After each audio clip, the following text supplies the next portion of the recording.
Hello viewers, this is your SSK and today we have an interesting story from Chandamama and the name of the story is Sumitra's Intelligence. Sunanda was the king of Kosilika, a small kingdom.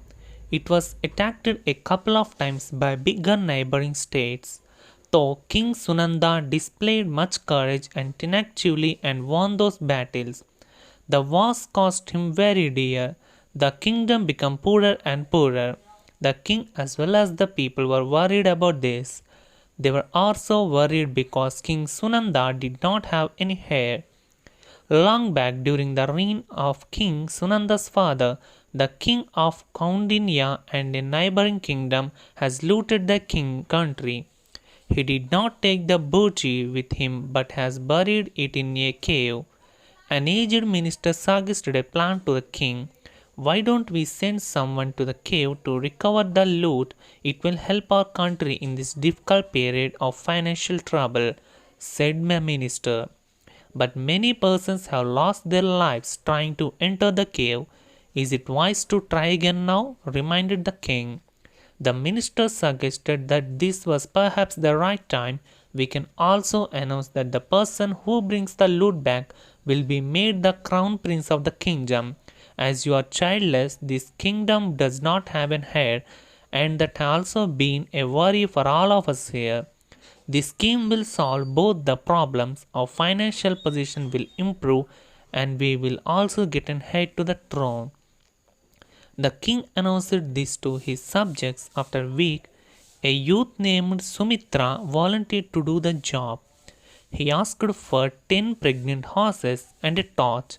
He wanted the horses to be in their final stage of pregnancy. Sumitra went to the cave. On his way, the horse delivered their foals.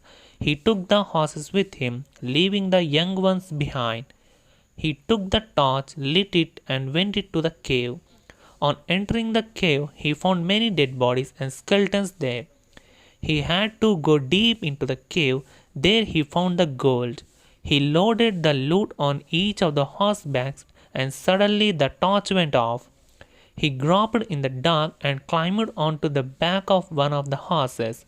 Somehow the horses found their way and came out of the cave in spite of the darkness. Sumitra then went to meet the king and the minister. The minister asked him, "How were you able to come out of the cave alive when others could not?" Sumitra replied, "The others had died because they did not have a torch with them, and they got lost in the cave. But horses have a good sense of smell. They can find their way to their young ones by just smelling them. I left the young ones outside the cave and took the mothers inside. When the torch went out, we were able to come out of the cave because of the sense of the horses. This was why I had asked for pregnant horses," explained Sumitra. The minister was happy that Sumitra was only brave but also intelligent. He was made there apparent.